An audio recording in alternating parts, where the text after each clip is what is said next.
여러분들은 꾸준하게 하면 떡상한다는 말을 믿으세요? 저는 믿었습니다. 22년 9월 퇴사 후 1년 6개월 동안 1078개의 컨텐츠를 업로드하게 됩니다. 이전에 운영했던 H그룹 채널이랑 개인 채널까지 합치면 약 1300개 정도가 될 거예요. 컨텐츠 하나당 평균적으로 3시간 정도씩 걸렸다고 하더라도 3900시간, 분으로 따지면 23만 4천분을 컨텐츠에 갈아 넣으면서 단순하게만 한다고 떡상한다는 말은 거짓말이었다는 걸 알게 됩니다. 다른 유튜버들은 절대 말해주지 않았던 컨텐츠 1300개 만들면서 깨달은 비밀들 공유드릴게요. 마지막 부분에 핵심 내용이 있으니까 꼭 끝까지 보시고요. 사실 컨텐츠 보는 게 쉽지 만든다는 건 뭔가 엄청 부담스럽잖아요. 뭔가 유튜버들 부러운데 내가 할 엄두는 안 나고, 그쵸? 저도 그렇게 남일처럼 생각을 했었어요. 왜냐하면 그때 당시가 19년도였는데 그때도 유튜브는 레드오션이라는 말이 많았거든요. 그러다가 우연히 잡지에서 이런 한 문장을 발견하게 됩니다. 유튜브 아직 레드오션 아니다.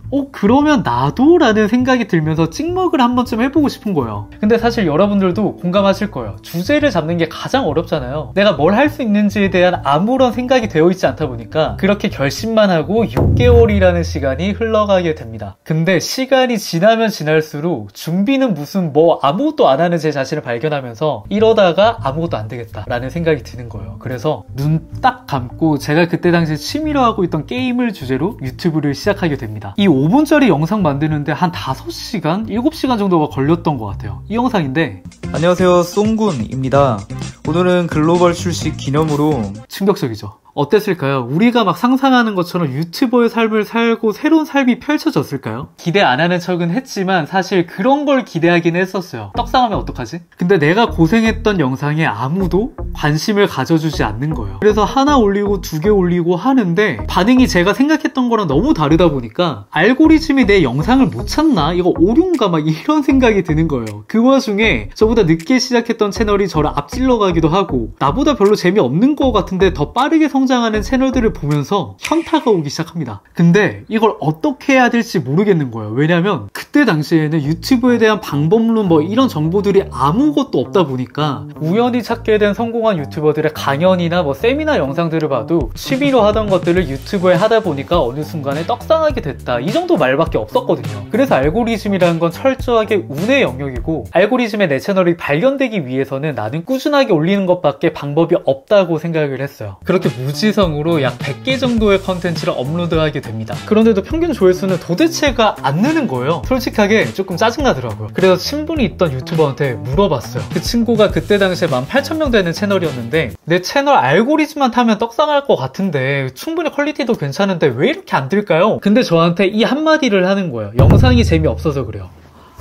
충격이 어마어마했어요. 강제로 메타인지가 생기게 된 거죠. 사실 저는 다른 채널들은 잘 안 봤거든요. 근데 그때 오기가 생기는 거예요. 오케이, 그러면 너는 얼마나 잘하는데 하면서 그 채널들을 분석하기 시작합니다. 그랬는데 놀라운 걸 알게 됐어요. 꾸준하게만 하면 떡상한다는 말은 거짓말이었다는 건데요. 좀 더 자세히 말하면 유튜브로 성공한 사람들이 말하는 꾸준함은 우리가 알고 있는 일반적인 꾸준함과는 의미가 다르다는 거였어요. 이걸 알면서부터 정말 많은 게 달라지더라고요. 만약에 혹시 유튜브를 지금 준비하고 있거나 아니면 하고 있는데 정체기를 맡고 있는 분들이라고 한다면 이 두 가지를 꼭 기억하셨으면 좋겠어요.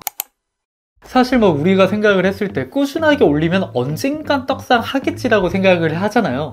근데 가설 검증이 빠진 꾸준함은 의미가 없다는 걸 알게 됐어요. 이게 무슨 말이냐면, 잘 되고 있는 채널들을 분석하다 보니까 그 채널마다 공통되게 반응도가 높았던 소재들이 있더라고요.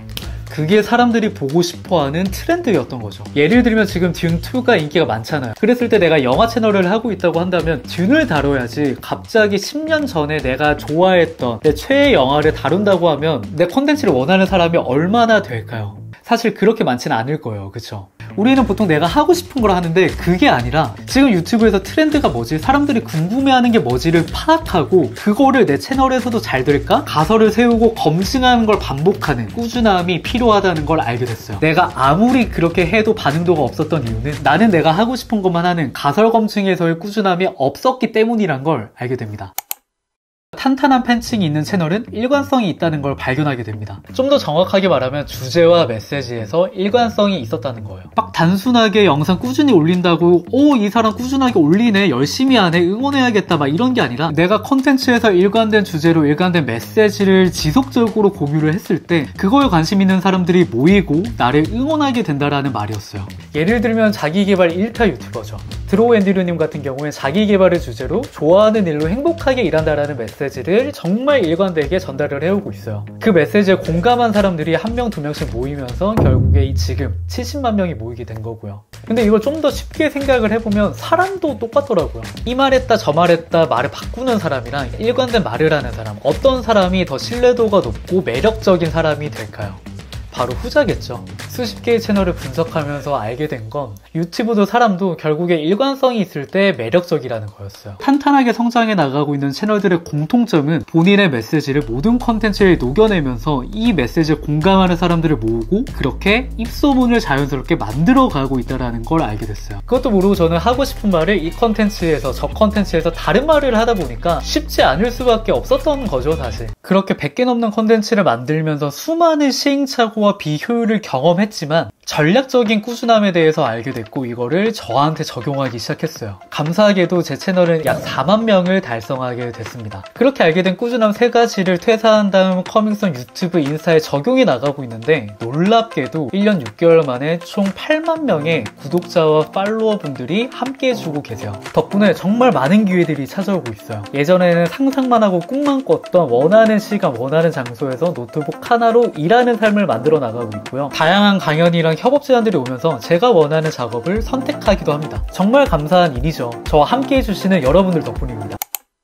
1000개 넘는 컨텐츠를 업로드하고 이제서야 알게 된 한 가지를 여러분들께 공유해 드리려고 합니다. 정말 많은 성공한 사람들이 꾸준함에 대해서 얘기를 해요. 근데 사실 저도 그렇고 제 주변 분들도 그렇고 그런 말을 들으면 또 저 소리야? 식상하다 막 이런 반응들을 보이잖아요. 근데 제가 퇴사하고 매일마다 컨텐츠를 만들어간 지 1년 6개월이 지나면서 알게 된 건 이 꾸준한 걸 해내는 사람은 극히 드물다라는 거였어요. 1년 정도가 지났을 뿐인데 저와 비슷한 시기에 유튜브와 인스타를 시작했던 90% 이상이 사라졌습니다. 또 다음 1년에는 또 90%가 사라질 거고요. 근데 그렇게 나는 사라지지 않고 3년, 5년 꾸준하게 아까 말씀드렸던 3가지 꾸준함, 전략적인 꾸준함을 나한테 적용해 나간다면 어떨까요? 나는 대체 가능한 부품이 아니라 나는 대체 불가한 브랜드가 되게 될 거예요. 물론 꾸준한 거 쉽지 않아요. 저도 불안할 때 너무 많고요. 인풋을 이렇게 넣고 기대를 했는데 아웃풋이 형편없으면 실망도 하고 번아웃도 오게 됩니다. 그런데도 포기하지 않고 지속하는 이유는 영향력이 경쟁력이 되는 시대에 평범할수록 나를 컨텐츠로 풀어낼 줄 알아야 되고 그렇게 만들어진 컨텐츠가 수천, 수만 명한테 퍼져나갔을 때 가치의 스노볼링처럼 내 가치가 몇 배로 높아진다는 걸 경험했기 때문이에요. 제가 지금 컨텐츠에 올인하면서 퍼스널 브랜딩을 해나가는 이유는 간단합니다. 저는 퇴사 후 3년이 되는 25년 9월에 이탈리아 포지타노에서 디지털 노마드를 도전해보려고 하거든요. 그러기 위해서 내 경험을 찾는, 내 능력을 찾는 사람들을 늘려서 내 가치를 높이는 게 가장 효과적인 방법이라고 확신하기 때문이에요. 그 과정 당연히 쉽지 않겠죠. 근데 저는 이제 이렇게 생각해요. 너무나도 효율성을 중시하는 시대가 됐기 때문에 오히려 어려운 일을 해야 대체 불가한 사람이 될 수 있더라고요. 그래서 저는 이 어려운 일을 하면서 그 과정을 여러분들한테 공유 드리려 합니다. 누군가는 저와 같은 꿈을 꾸고 있을 거니까요. 이 과정이 궁금하신 분들은 구독과 좋아요 잊지 마시고요. 그렇게